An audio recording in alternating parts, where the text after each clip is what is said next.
এসে তারা তারা প্রশাসনের হাতে তাদেরকে বেইজ্জতি করা হয়, তারা অধিকার নিয়ে কথা বলতে পারে না। প্রবাসীরা আজ পাসপোর্টের জন্য দিশেহারা হয়ে গিয়েছে। তাদের প্রতি কি আপনাদের চোখ কি একটু পড়ে না? মায়া কি একটু হয় না? তাদের জন্য কি একটু দয়া হয় না? এবারে বক্তব্য রাখবেন জনাব সাইদ উদ্দিন আহমেদ, হাল জেলা 218 মাদারীপুর 1। মাননীয় স্পিকার, আজ এই মহান সংসদে দাঁড়িয়েছি।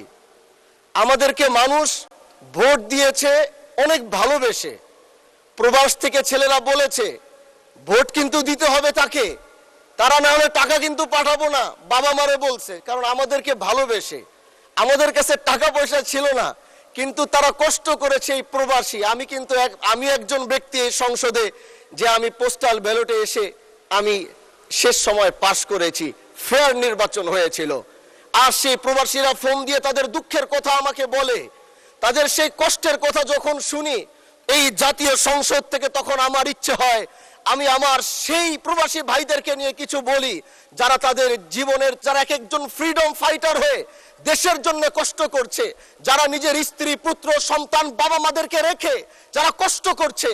আজকে প্রবাসীরা যখন বাংলাদেশে আসে, এই জাতীয় সংসদে 1 থেকে 1.5 ঘন্টা তাদেরকে নিয়ে আলোচনা হয়েছে, কিন্তু সেই আলোচনার প্রতিফলন কি হয়েছে সেটা আজও এখনো দেখলাম না, জানলাম না।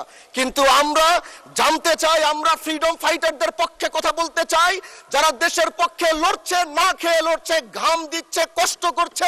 এত কষ্ট করার পরেও আমার এয়ারপোর্টে এসে তারা প্রশাসনের হাতে তাদেরকে বেইজ্জতি করা হয়, তারা অধিকার নিয়ে কথা বলতে পারে না। প্রবাসীরা আজ পাসপোর্টের জন্য দিশেহারা হয়ে গিয়েছে, দেশে আসলে আইডি কার্ড হচ্ছে না। এইখানে যারা মন্ত্রণালয়ে বসে আছেন, আমি কি তাদেরকে জিজ্ঞাসা করতে চাই, তাদের প্রতি কি আপনাদের চোখ কি একটু পড়ে না? মায়া কি একটু হয় না? তাদের জন্য কি একটু দয়া হয় না? আমি চাই এই সংসদ থেকে, এই জাতীয় অধিবেশন থেকে আমি বলতে চাই, এই বাজেট অধিবেশন থেকে বলতে চাই, প্রবাসীদের এই সমস্যাগুলো যত দ্রুত সম্ভব মাননীয় স্পিকার সমাধান যেন এই সংসদ থেকে করা হয়, এটা আপনার কাছে আমার অনুরোধ থাকবে।